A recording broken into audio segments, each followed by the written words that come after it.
Good evening, ladies and gentlemen. Welcome again to another segment of Straight Talk with Grover Thornton. I'm pleased to be having another show. This show is designed to inspire, educate, and to inform you and to let you know how governments, national, state, and local, impact our lives.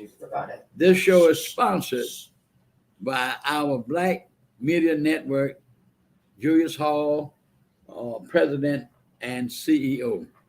Welcome again to our show. You know, our country is in a spinning spiral with the problems that's going on into our country today. Never have we seen our country in this manner. Recently, we just got through celebrating Independence Day. I have always looked at Independence Day as a day to do what I want to do because I have no allegiance to that date until this country fulfilled its obligation to African Americans. In 1776, we were slaves. The man who wrote the Independence, Thomas Jefferson, who I think he became the third president, but at this time he was Secretary of State. He was an envoy to England, and he had this woman, Sally Hemings, was his woman, which she was a slave that he gave pregnant to babies after babies. And yet, when he wrote the Declaration of Independence, he was saying that all of us are created by our Creator with certain inalienable rights, among these liberty, life, and the pursuit of happiness. Well, we black folk have not had too much happiness according to the way we have been treated. You remember Dr. King said in his magnificent speech in Washington that the government gave the black man a check when he went to the bank. It was voided because of insufficient funds. Absolutely. And that's what we have been dealing with, insufficient funds. Now, in 1858, there was a debate between Stephen Douglas, he was a senator, and Abraham Lincoln. Stephen Douglas was the person who was a senator. Lincoln was trying to unseat him. Lincoln served in the House of Representatives 1 year, but he was not a known person. He was just an ordinary individual representative. So you're talking about the Lincoln-Douglas debate? And before we got to the Lincoln-Douglas debate, Lincoln stated in the debate that this country cannot survive slave and free. It either has to be one or the other. And Lincoln criticized Douglas because Douglas made a statement about the Declaration of Independence. He said that the Negro had no share in the Declaration of Independence. And of course, Lincoln criticized him very greatly for that and said that he was blowing the moral light out among us. You know, this is not a religious program, and I am a straight talker. That's just where I am. I'm cut from the fabric of working for the unborn generations of black children. And my age now, going 90 years old, and I thank God for all the work I've done since I was 17 to make this community a better place and to have people love one another. As I stated, this is not a religious program, but whenever I can invoke God, believe me, I'm going to do it. I don't care who says what they want to say. I'm going to do that. Now, you know, on Communion Sunday, I was in church, and my pastor was preaching. Reverend Tillman, Dr. Tillman, was preaching a sermon, one of the best sermons I ever heard him preach. Wow! And it was so magnificently because it was right in the period, right after the Declaration of Independence. Wow! That's what made it so significant to me. And who was your pastor? Reverend Tillman, Thurman Tillman. First African Baptist Church. Right. And the subject was being free. You think of any more thing that's so magnificent than that? And he drew his sermon from the 8th chapter of John, when Jesus was saying, when he will set you free, and when you're free, you are free indeed. And there we are talking about the Declaration of Independence. But you know what he did? He took that Declaration of Independence and he paralyzed it with you are free when Jesus set you free. So he went from independence to dependency. So who were dependent on God? When I took the dictionary this morning, just to review what, let me see what the word dependency means. And it said depend. You're dependent on someone for support. We're dependent on God. And how did God, we dependent on God. God brought us through all these trials and tribulations. Like when you think about Voting Rights Act, think about the March on Washington, think about the March on Selma, think about the Civil Rights Movement. Yes. People went to jail, and you think about the young man was slaughtered in Mississippi, Emmett Till, said he whistled at a woman. And they have taken young girls in slavery from 1619 to 1863, over 244 years. Any young lady, when she reached the puberty age, then they were pregnant with babies after babies and going to the market and buying women. And then they slaughtered this young man, 14 years old, said he whistled at a woman. My Lord. Boy, the thing that this country is going to have to bear. You're talking about this country going more and more towards Solomon and Gomorrah. We're moving more of Solomon and Gomorrah. God is sick and tired of the way his children are being treated. So I just had to mention about that sermon. It was so magnificent that how God, we depended on God for all the liberation that we have ever received. It came from the hands of Almighty God. Look what Moses brought the children out of Egypt. Look what Dr. King took the leadership. Look what the NAACP did. I want folk to understand that we would not be where we are today if it had not been for good, fine, decent white people. Y'all keep that in mind. The NAACP was not started by black people. It was started by white people. That's what started. They brought in a lot of the leaders, like the boys and others. And the NAACP got started. So I just had to mention about that sermon. It was so magnificent. I hope it's recorded. I don't know whether Dr. Tillman recorded it or not, but it stuck in my mind that I could not hardly rest all that day. I got everyone I talked to. I talked about that sermon. I never saw the Declaration of Independence so parallel with freedom. We're coming from First African, the first church built in North America. And Jesus, amazing. Yes. And Jesus saying, when you do this, you're free and free indeed, because God led us. I just had to mention that. It was a magnificent sermon. Never saw it tied in like that before. Never. Well, I see you have some listeners here from First African Baptist Church, and Brother Rayshawn Lawrence says that it was recorded. So thank you for that information. It was recorded. We can get a copy.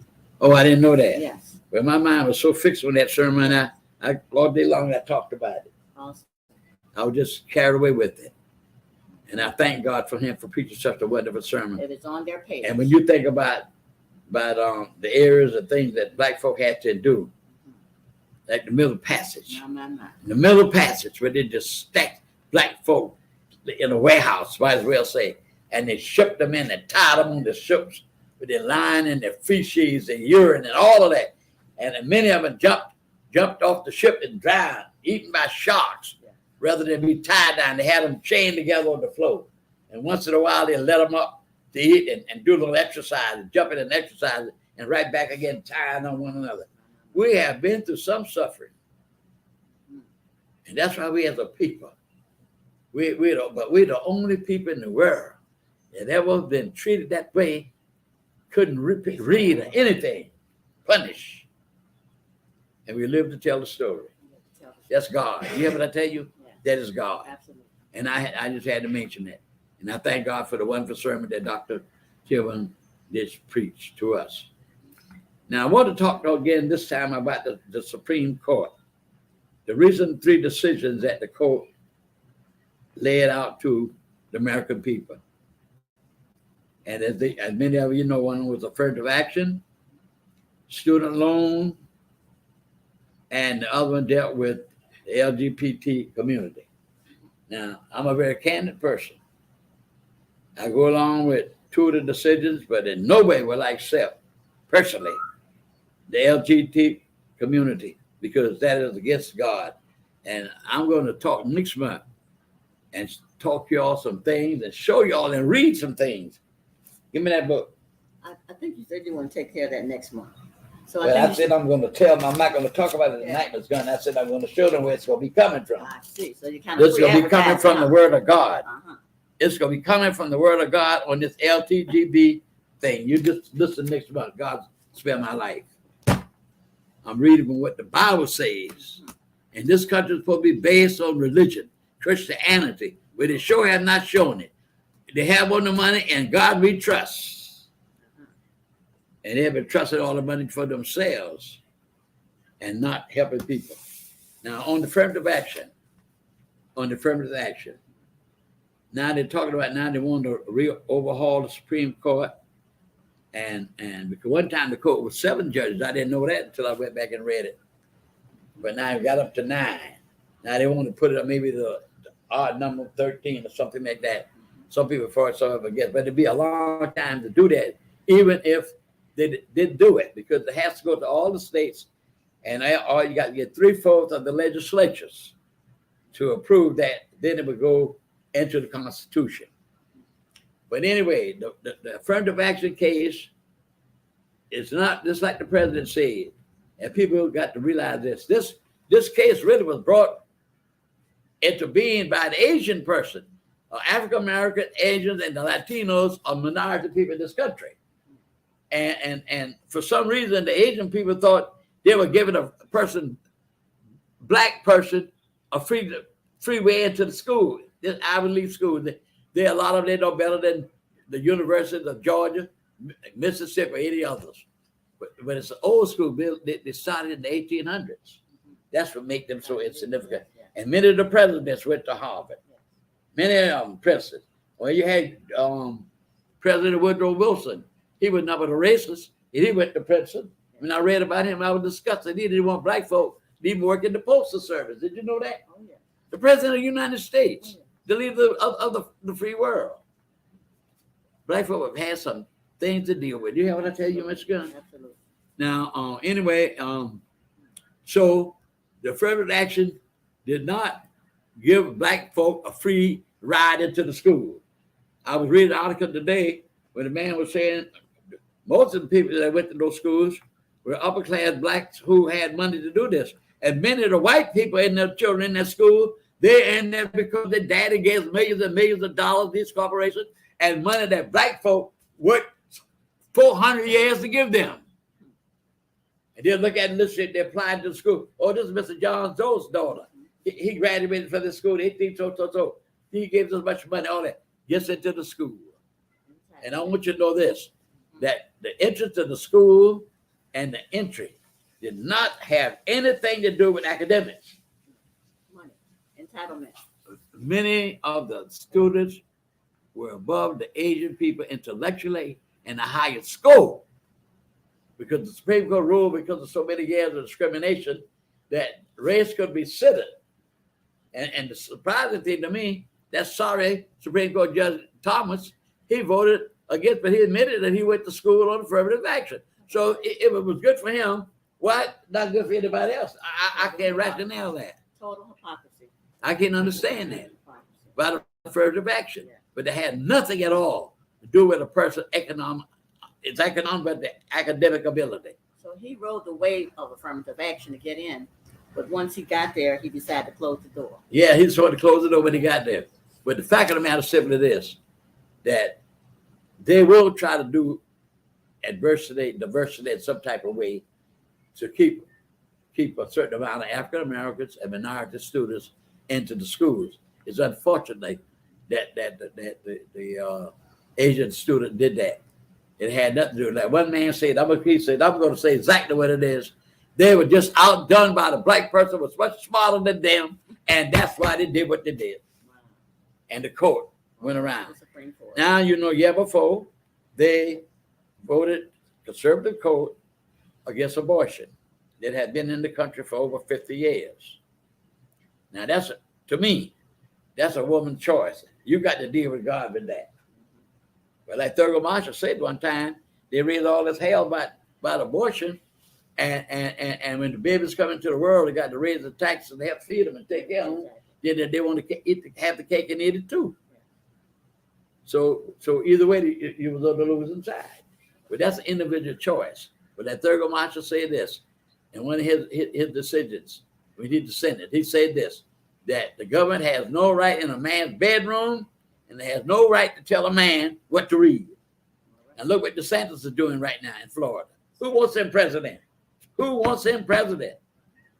He does not want the white children to read about black suffering by white people. He don't want these children to do that. Critical race theory. That critical race theory. He does not want the white children. Georgia doesn't either. Georgia passed. Oh, Georgia too. April. All these other people don't want the white children to know. A man called me one day, and I answered the phone, and he said, "Mr. Thornton, please." I said, "This is he, sir. What do you wish to hear from me?" He said, "Mr. Thornton, you know, this country's in a mess, and this race." I said, hold it right there, sir. Hold it right where you are. I said, the problem with the critical race theory is you all don't want these white children to know how bad y'all treated black people, like y'all were inhuman people to black people. He hung the phone up. Well, look at the states. You got Georgia, you got Florida, you got Texas, you got Louisiana.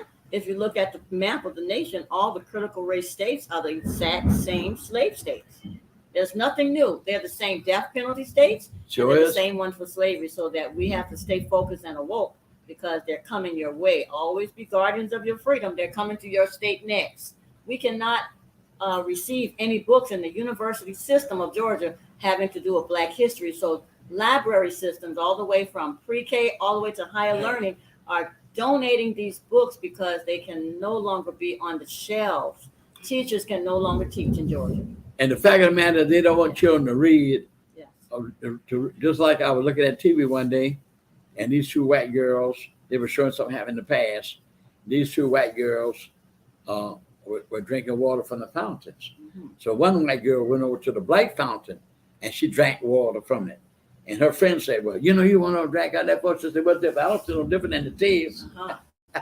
See? That's the ignorance on their part. Absolutely. That's ignorance. And Mr. Trump, what shocked me the other day, when they passed that decision last year on abortion, the man stated this. He said he did not name the states. Some were the battleground states.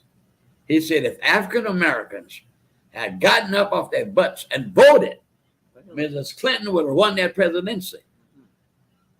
Donald Trump won because of the electoral votes, but Clinton had more popular votes. And I hope that would happen one day. I don't know when the president be elected by the popular votes like everybody else is elected.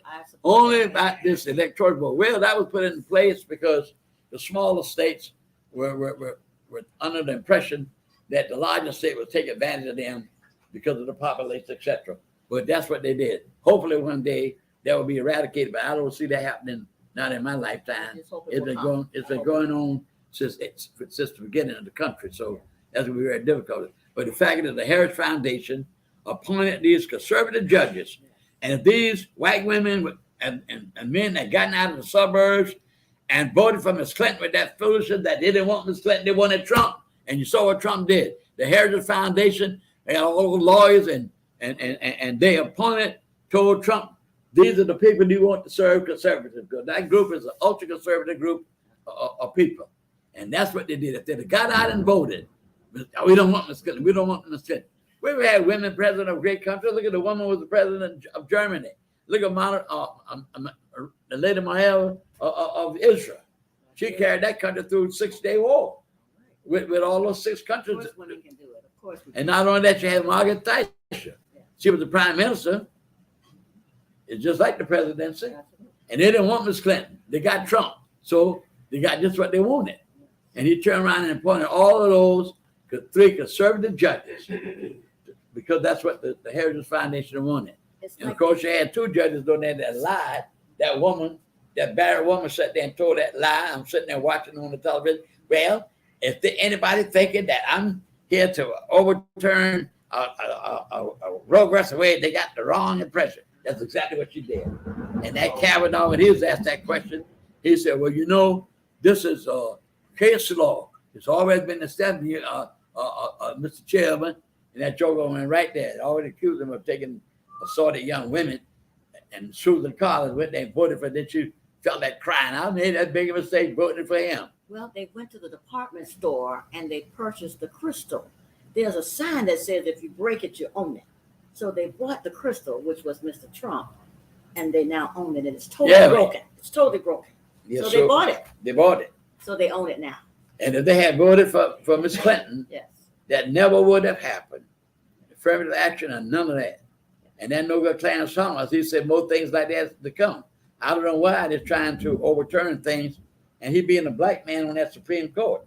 When he was appointed, Thurgood Marshall said this, a black snake would bite you just as well as a white snake. And that's what he has been. He has never voted for anything to enhance his raise. Nothing. Thurgood Marshall also said, Mr. Thornton, when Clarence Thomas was still in the hearings, he resigned and told President Bush, I am out of here.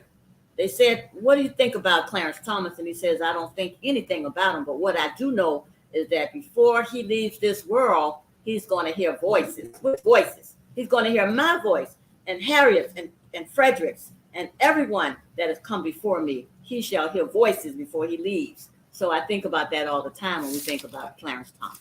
He's a terrible man. He didn't want to help his own sister.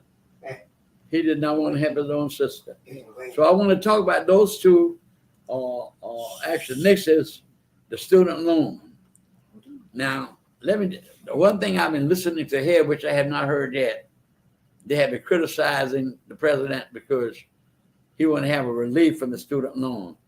I thought that they could have had a much lower interest rate on the money that the student borrowed.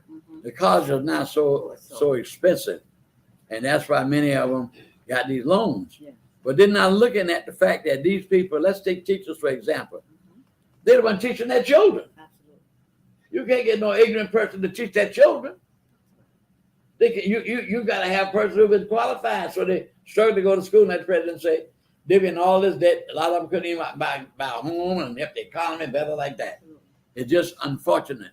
And then the president talked about all these people, like that Marjorie Greene woman and several others, got money and never paid it back. Yeah. Corporations got money and never paid it back. So why not give our students an opportunity? And why don't they help the students? The leaders of the nation, the future leaders need the future leaders of the nation. Free college like other countries do. We can do it if we can give other countries millions, billions of dollars. Well, and they can't do it for their own citizens. Allowances. And like I'm saying, they are the ones that training their children. Well, can you imagine if they didn't have teachers? We have to have the will to do it. So it's unfortunate that's been happening in our country. And it's unfortunate that's been happening.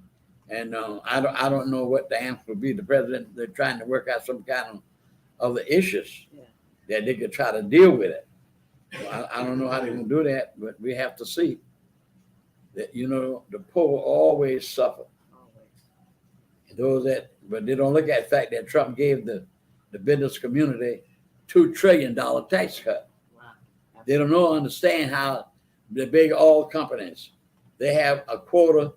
That, for instance, to give an example, if they produce 1 million barrels a day, maybe so many millions, hundreds will not be taxed. Yes. They get away with that free. No tax on so many out of that 1 million barrels. And no mandate for them to put that into education. That's what they do to get how they get money like that. Yeah. And they will not drill. They can stop drilling. If they drill more, then oil will be much plentiful for the country, which produces gas. So therefore, gas will be what? Much cheaper. So they're paid not to drill. But they got their own reason not to do it. Wow. Because they don't want to pay taxes, and they don't want to help the economy like they should be doing.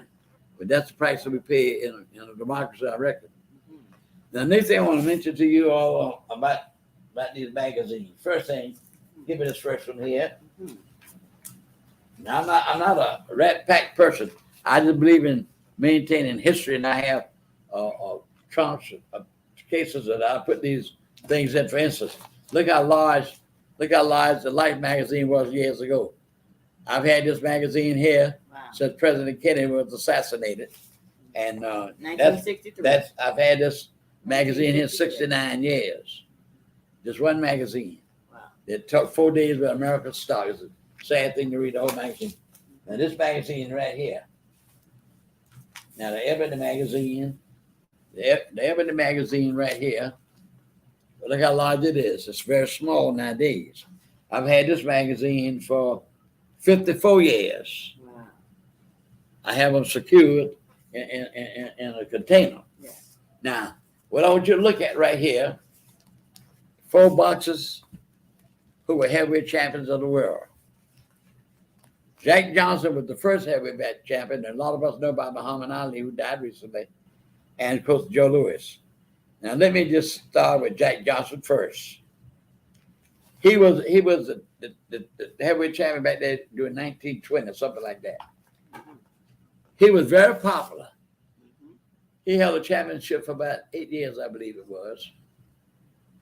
And his biggest problem was this: white women loved him. White women loved Jack Johnson. Okay. And he had all these beautiful, fancy cars. And he would take these white women and go over to Canada, this place, and not to come to the South, but everywhere. And they got mad with the man. Yeah. They came up with Trump charges and accused him, jailed him too, and accused him of going across state lines for immoral purposes. Wow. All because he was a black man and had this white woman or white women. But you don't think about nowadays, slavery for 244 years. They raped black women. Absolutely. Went to the market to buy white women. Like when I told you about the book last year on the book about the slave girl. Yeah. When she said, he purchased me to be a baby machine. Sad. But that's what they did to Jack Johnson. They jailed that man. They passed some legislation that accused him across the state lines for immoral purposes. And nobody never pardoned him, no president. They even asked Obama to pardon. I don't know why Mr. Obama didn't do it. I never heard no reason why. But it was wrong the way they treated this man, unfairly. Now let's look at Joe Louis, who held the championship for 11 years. And I have some videos of Joe Louis knocking them out left and right. Yeah, I should have pictured him. Yes. Joe Louis, right here. Yes, yes. Joe Louis was a champion for black folk. Let me tell you, when you cut on the radio when Joe Louis was fighting, you didn't have all them videos going to no videos, and like I went and saw Muhammad and all them. None of that was in existence then. And I can remember the man many years ago, like I back there in the 40s and 50s, John Duffrey. That was the man that was announcing the fight, and they started calling him the Brown Bomber. Yeah. We got our joy when Joe Louis was beating them white men to death, knocking them out left and right. But the only thing with Joe Louis, unfortunately, he had people that took advantage of him. He didn't know how to invest his money. Yeah. Women, they drop him down to nothing. He didn't have no investments. Nobody to help him. That's right. And what made me felt bad about the whole financial situation, literacy. exactly. What made me felt bad about the situation was he fought 2 fights I know, and gave to the Army and gave to the Navy, both to the Navy. I can tell you one thing, he gave both of those purses to the Navy, and they're selling war bonds and all to finance the war. Wow. And he had oh my God, he didn't pay no income tax, and I mean the taxes that he owed the government was astronomical. And they didn't put him in jail, but they drove him crazy. Wow. And he got a little job at Caesar Palace, welcoming people and all of that. Wow. But he was really sad. But what I thought was this was my thinking. Mm-hmm. Looked like in the South, that's where we got our joy, because he was beating our white folk, and black folk were being beaten day and night, Yeah, I think so. raped, Yeah. hung in trees and all of that. Yes. And that's the only satisfaction we got when Joe Louis was fighting. Yeah. And it looked like to me some of those outstanding stars like Sammy Davis Jr. is just an example. Yeah. I don't think during that time, that great singer died not long ago, Belafonte, they were nowhere in existence. But others back then could have started some movement to raise money to pay the federal government the taxes he owed because of what he did for black folk in the South. Absolutely. It was unfortunate. but he was a great champion. And of course, now you look at Ali here, you know about him. What he did, when he turned around, he was cast as clay. And because that man wanted to fight, every man has a right to any religion that he wants to. You got to stand before God for yourself. Every man must stand at the judgment seat of Christ. Yeah. So if you don't believe in him, you got that right. That's your right. You have that right not to believe in Christ. But I can tell you this, what that book that I just showed you said, behold, I stand at the door and knock. If any man open, I'll come in and sup with him. So if you don't want open, you don't want him to come in, that's up to you. So what they did to Muhammad Ali, when that young man decided to go into the Muslim religion, they reclassified him because he would not go into that Vietnam War. He was a religious person that didn't believe in killing. Rejected the war. And then he would say that the Vietnam people did not call him the N-word and all of that. But they did that for meanness. For 3 years, he could have even had a better record. Yeah.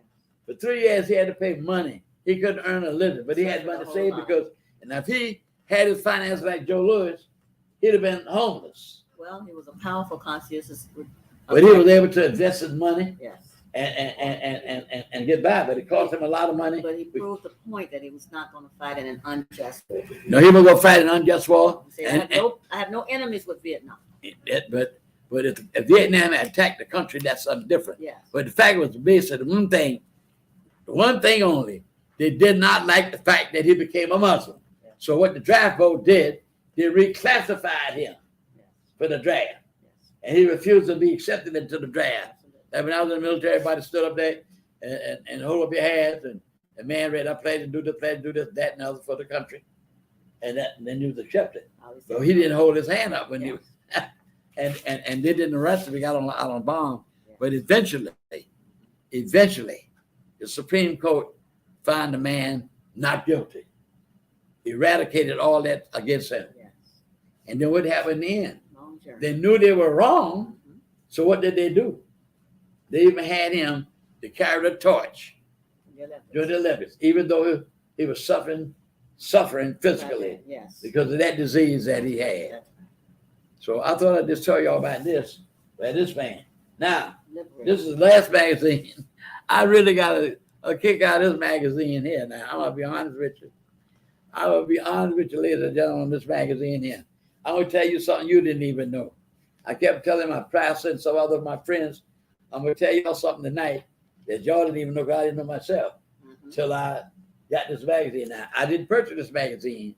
Last year, I purchased a heater from my office, but sometimes your little drafts are not there off the old folk used to say in my office when I'm working late at night, whatever. And they gave this to me for a year as a souvenir for purchasing the heater from Walmart. The magazine is one of the leading magazines in the country. Better Homes and Garden. Am I right?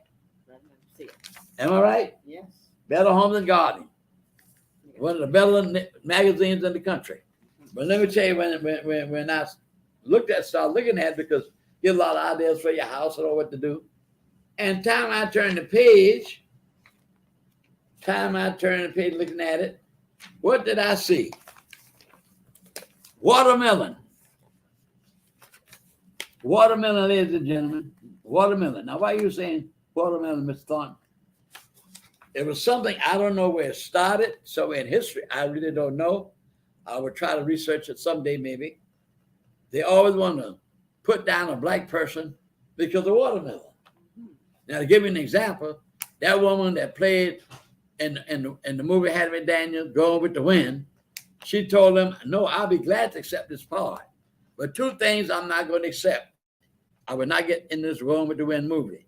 One of the best movies that ever been produced, one of the most famous movies. Where Clark gave all the women that could play against him with him. And this lady, Janet Leach, many of them was screened for the plays for that part in the movie, and she won. A beautiful woman. But Hattie Daniel told them two things I would not put up with. I would not be in this movie if somebody would slap me, because she was paying as a slave, and I'm not going to eat no watermelon. Well, ladies and gentlemen, Grover Thornton loves watermelon. It's good for my kidneys. I love watermelon. So I don't know why they want to ostracize or criticize or stigmatize a black person because they love watermelon. And this is a white magazine.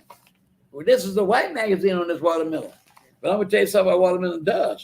Not only that, here's what look at about it.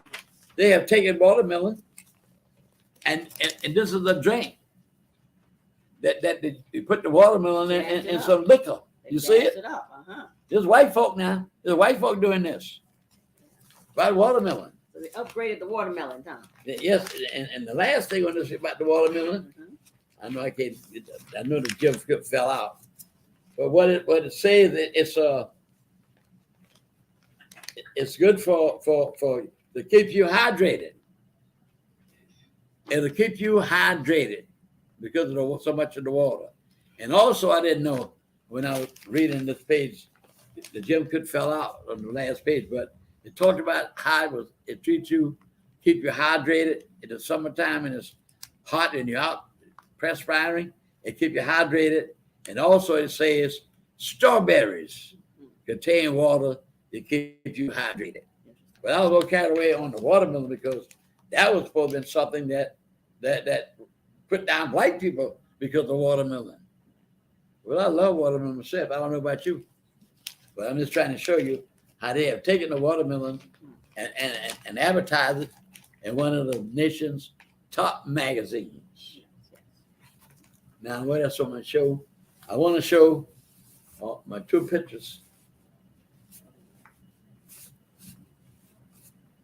Now, I want to show one more thing here, and I'll be through with my segment. What did she do with the pictures? I got them right here. Just go ahead and start talking. I want to show you the liberators of black people.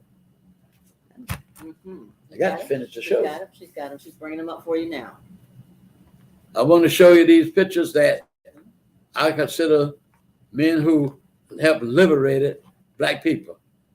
I have on my wall, which I showed you last year, a black wall of outstanding civil rights struggles and all of that, and including local leaders like Dr. Gilbert, W. Law, Jane Gadsden, all these men that took the leadership to help bring about civil rights in our community. How many do you think you have on your wall? I have never counted, but this is one of the white men that was instrumental. That's Abraham Lincoln, who freed the slaves, and I'm going to talk about him one night on the show about his life, the things that I never knew until I started reading. He almost contemplated on suicide. Wow. I have to tell you about that. The next person I want to talk to you about is John F. Kennedy. He was the one that spoke to the nation, and he sent the Civil Rights Bill to Congress. There was time that the slaves had not been free over 100 years, and Lincoln freed the slaves at that time, and President Kennedy. And then, of course, the last person will be President Lyndon Johnson, who carried out the civil rights in honor of John F. Kennedy. That's why you today can go to the library. That's why you can go in the movies. That's why you can do what we do right now because of this man. So you're talking 1964, public accommodations. This man brought in the Civil Rights Bill to eat the restaurants and everything else in this nation. Think about it. And I'm going to ask Ms. Pat, my associate here tonight, about something that we need to deal with in this country, in this city. And that is this. Lyndon Johnson carried out the civil rights of John F. Kennedy, went before the nation, and in his honor, carried out this civil rights bill. And what did he do? He appointed Thurgood Marshall to the Supreme Court. He did that. So many things. He started Head Start. He started all voting, all these things to help black people because we have suffered so bad in this country. 200 and from 1619 to 1863, 204. Think about it, ladies and gentlemen, 244 years that we've been through suffering, but God brought us through so far. Now, at this time, I just wanted to let you hear some of the things I want to talk about so much tonight. Now, in Savannah, right here, I have Mrs. Gunn here, and I want to talk for a moment, the rest of the few minutes we have, about this square downtown that was named after this racist John Calhoun, who served in the 1800s as a vice president. Now they named him, put his name on that square, and that square is a cemetery of black slaves buried there. And of course, under Ms. Pat Gunn leadership and some other people, they wanted to name the square after a black woman. What first name was Susie King Taylor, Yeah. a woman who worked during the Civil War as a nurse for black people, and she slipped around and taught black folk how to read and write, and wanted to name that after her. We do not have not one square named after a black person in this city. And Ms. Gunn, who I'm going to be turning over to in a moment to give us an update on this, but the city council, you tell me if I'm wrong now, Yes, sir. but I read in the paper, where the city council voted 8-0 to remove that white man from the square. Now, from what I can understand, now you correct me if I'm wrong, that the mayor has introduced something to you all that they want to rename the square, or to open it up to name the square after me, John Doe, anybody else. Is that correct? That's correct. Why can't he name that square after that woman after they took the leadership to do that? Now, where's that letter you're supposed to be showing me for 3? You say you're going to do something, you don't do it. Well, Mr. Where's the letter? Let me just say this. Tell everybody about the letter. Let me just say And this. be truthful about it, because we don't No, want sir. no. Sir. We're not talking about the individual mayor. We're talking about a public square that belongs to the people. If the mayor of the city, Mayor Van Johnson, wants to put that process out, we have adhered to every process that he has given us and have been successful. So we've been in this battle, Mr. Thornton, for 3.5 years. And how did it start? Let me set the table. We'll talk about him, and I'm going to produce that. But I think right now, let's give him an update. Okay, but I'm saying this though. Yes. Why would the mayor not want to accept what y'all? Well, I'm going to try to explain that to you. All right, then go explain that to the people. I need to walk you through the process. All right, because go we ahead, need your because I'm help. concerned about it. Yes, we need your help. So 3 years ago, approximately, a gentleman came over to our square and said, why don't you go check out Calhoun Square? We also had a journalist from New York that also came, and she went on a ghost tour, and they talked about it being a burial ground. We checked it into it.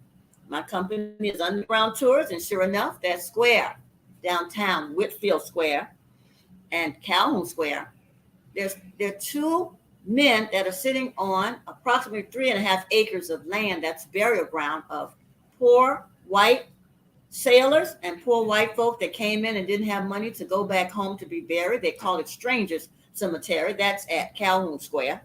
And the African American community of enslaved are at Whitfield Square. So let's be clear. We made an application to have both of those squares renamed. We wanted to call the one Calhoun, we wanted to call that Sankofa Square. And we wanted to call the square at Whitfield because of the enslaved. We wanted to call that Jubilee Square because Jubilee meant freedom.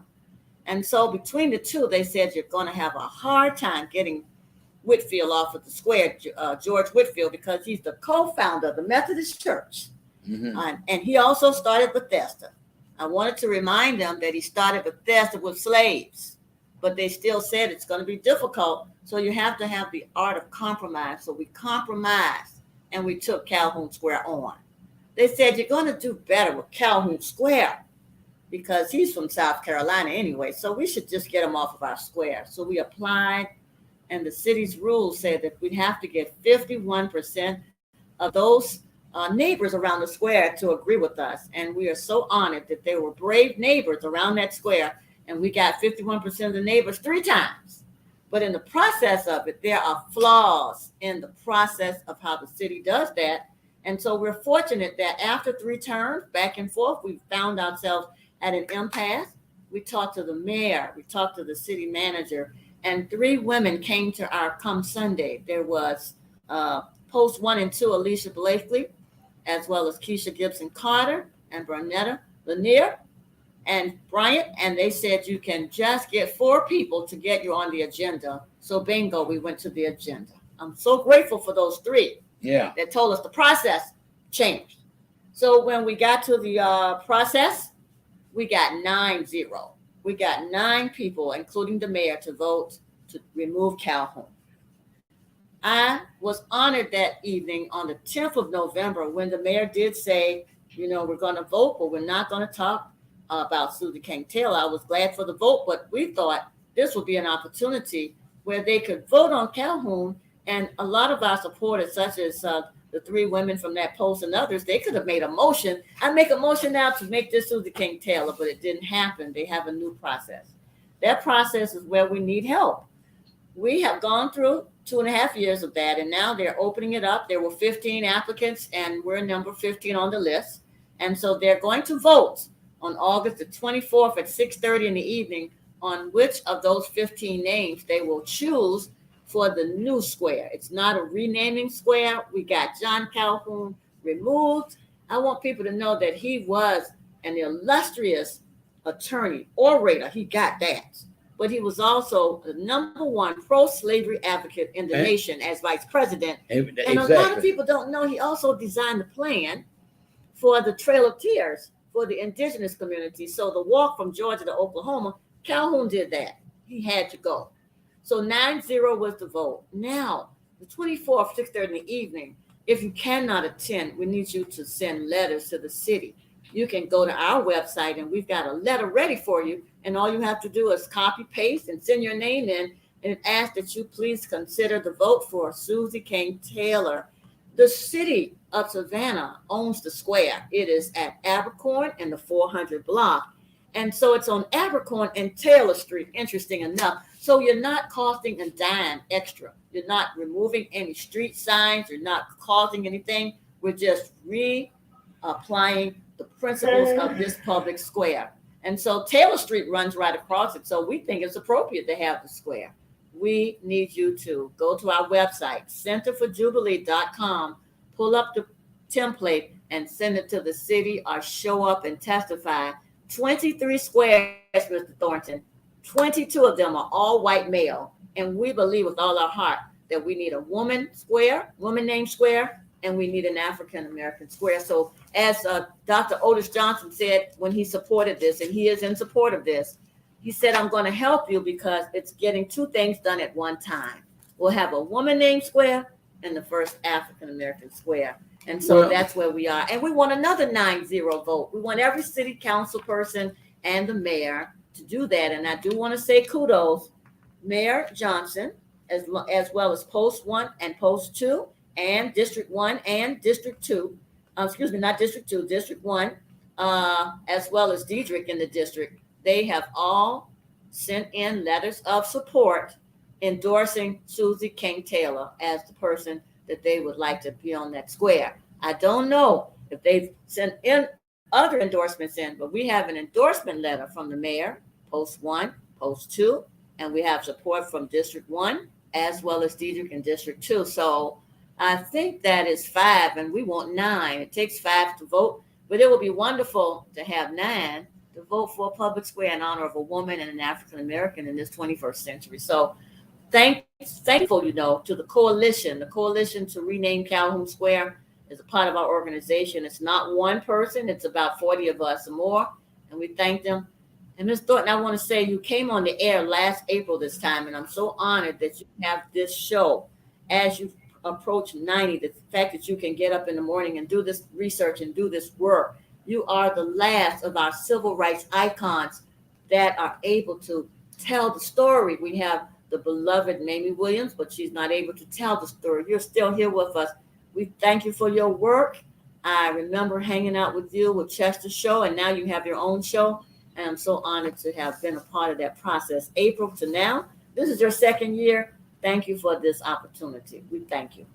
Well, I thank you too for, we have about 7-8 more minutes. Yes, sir. For that update. But still, ma'am, I'm very still, I got to say. Yes. Why should it be, we have nothing noted about sir. Black people. Yes, sir. So why should there be any reservation about naming the square immediately in honor of the woman? I agree. The woman is, from I can understand from your research, yes, sir. that they have squares named after her all over the country. All over the country. Is that right? That's correct. Over 100 plus. So that's what got me puzzled, ma'am. Yes. I cannot understand from our leadership why if that woman had been a drug person, if that woman had been a professor with no character, Uh-huh. I can understand that. Yeah. But a woman doing slavery time, slipping and hiding, teaching black folk, it was a Dangerous situation. dangerous to teach a black person to read. Zero. She's a she-ro. You could, She's a she-ro. like I have on my wall. Yes. It was in South Carolina, where that man back was all beaten by a slave. I don't know whether Yes. he was a recaptured slave from the fugitive slave Yes. law. Yes. I don't know whether that he disobeyed Yes, sir. the master's commands, Yeah. but he paid a price for his bag Yes. with the lash. Yes, I see that picture. It So- just haunts me. Me too, it haunts me. But when you look at things like naming one thing after black folk, Yes. and black folk, all black folk don't get together, and you got to open it up to name it after somebody else, I don't get it, and I never will get that. Well, I want folks to know that there has been a document of our process. We get asked all the time, are you going to go after another square and another one? No, not Pat Gunn or our coalition. It has to be considered as we move on. What we want this process to do is to serve as a blueprint to anyone else that wants to challenge a policy. Maybe down the line, we'll have some new generations to say, Let me I ask you don't a like the question. name of that school. I want to change it. That is a Now- Confederate street, Abercorn, Habersham, Bryan Street. You got a lot of projects. See, This is a blue ribbon model. And I see that Reverend Tillman has commented that Susie King Taylor will be a great name for that square. So thank you, Reverend Tillman. Please show up on the 24th of August and testify. Your testimony will be sorely needed. Yes, sir. See, what got me, man? How many squares you say we have in Savannah? 23. 23 Including squares. Cross Square. At 23 squares, and you worrying about naming one Yes, sir. as a black person? Well, it's up It ought to to be more than that. it's up to our And- community. We own the square. The Well, people own the square. exactly. So come We out and pay let taxes. people know there's an election in November. Come out and voice your opinion. Do you think we should have one square that's an African American? One square out of I 23. think so. And so for 2.5 years, here's what we've been doing, you guys. We have done what Mr. Thornton's generation has done. We have agitated, we have educated, and we have organized the people and leadership that it is time. Savannah, Georgia, this is my last thing I'll say, is at a critical point. We're at a tipping point. The nation is watching. We have been contacted so far by Whoopi Goldberg. She's watching. We have been contacted by the Michelle Obama Foundation. They are watching. They're asking questions. Should we come into Savannah now or should we come when you get it? We say we claim it and we want you to come for the unveiling. We're going to claim this. Can't you see Susan K. Taylor in that square Yes. standing there with a statue Yes. and cloak? Well, then we got to get to that meeting and we got to raise our voices and tell our leadership it's time for It's a time. woman and You we are know, ready for Susan I'm K. glad Taylor. that because when I was your organization meeting Yes. for last year, when y'all give me that plaque, Yes, sir. which I appreciate very much, Thank you. Jubilee Um, Award for you. Yes, sir. I was heading out the door. And I want to say that she has white people also a member of her organization. Yes, they're And this 21st white gentleman- century abolitionists. Yes. Yeah, this white gentleman said to me on the way out, he shook my hand and I introduced myself to him. That's when the program was over. And he said to me, he said, Mr. Thornton, when are we going to get those rebels out of Suffice Power? Forsyth Park. Yes. Suffice Power. Yes. Those rebels. Yes. Now, I talked to one of the leaders of Yeah. the city council, Yes. and I was told this. Well, that has to be done. That has to be done Mhm. by the legislature. Well, the legislature is not going to arbitrarily do that. Mhm. Look at Virginia. I cut on the television one day. Yes. I got about 5 more minutes. I cut on the television, Uh-huh. and there they were in Richmond, Virginia. Yes. Cranes, big cranes. Taking it down. Taking it down. Taking down the Yes. biggest statue of all of Robert E. Lee. Come on now. Yes. They didn't arbitrarily do that. We can do That was- this, Savannah. We can do That this. was done Yeah. by the leadership of the city council demanding for the legislators that this must be done. Because the people said so. Exactly, but you got to inspire the people. We are trying to inspire Like the I people. tried And to it's your inspire the square. people. It's your square. And I can't wait to go out there once we get it. Exactly. We claim this in our creator's name. We got to get this square. I want to, because you're losing minutes here. I do want to shout out, if I may, to my board my board of the Center for Jubilee, I thank them for being there. We have all of our officers listening, Peggy Hillary, Dan Chapman, Erica Simmons, Roz Rouse. I want to shout out to our coalition and the neighbors who are the heroes of all of this work. It's not one person. I want to let you know that we had people who live around the square that were brave, Mr. Thornton. They risked their friendships with their neighbors to say, I do not want to rise any longer to a Confederate monument in my square. So the people spoke. It's time for the city council and the mayor. And I believe we can get them to do it. We're moving in a new area now. Yes, sir. In a new time. And so that should be good. Never should have been done in the first place. Well, they would not have taken. We respect the process. They would not have taken a German leader like Ryan Heydrich. Yes. None of those people, Goring, or any of them, and put a square if that was a Jewish cemetery. That's the lesson for new generations? Follow the process of the city government. But if you don't like the process, then you change the policy. So I want people to understand that we went all the way and we couldn't get justice. So we went to another side and tried to get the policy changed. And the policies were changed. And so that's what it's really about. So we have documented it. After this is over, we're going to have a party with a purpose and give it to the next generation. I'm going to go back home and finish my book, and I'm going fishing. But tell me this, how can, before we close, got about 2 or 3 minutes here, how can we get everybody that does not have the responsibility to send anything like you saying on the computer? Yes, sir. We need to put letters or something in church or something where they could sign. We have them, and we'll get them to you. They're the printed and ready. Sign and send mail to the city government. That's great idea.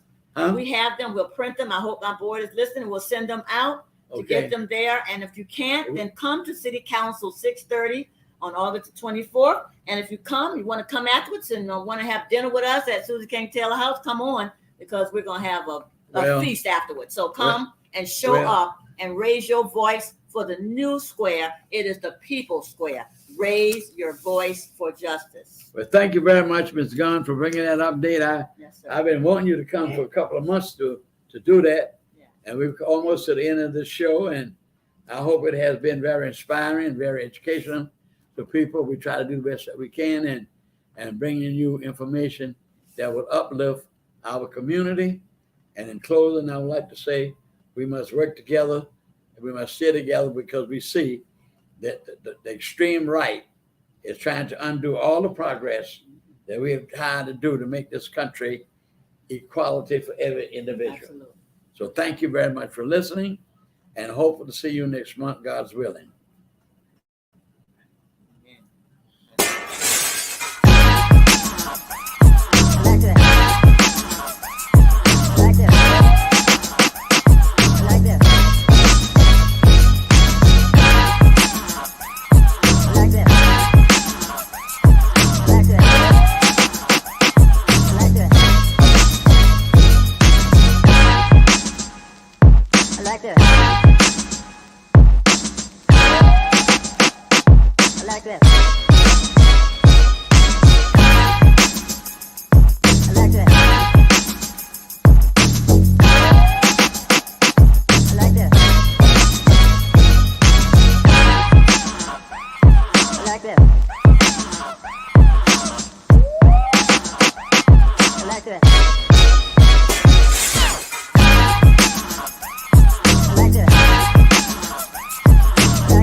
like that.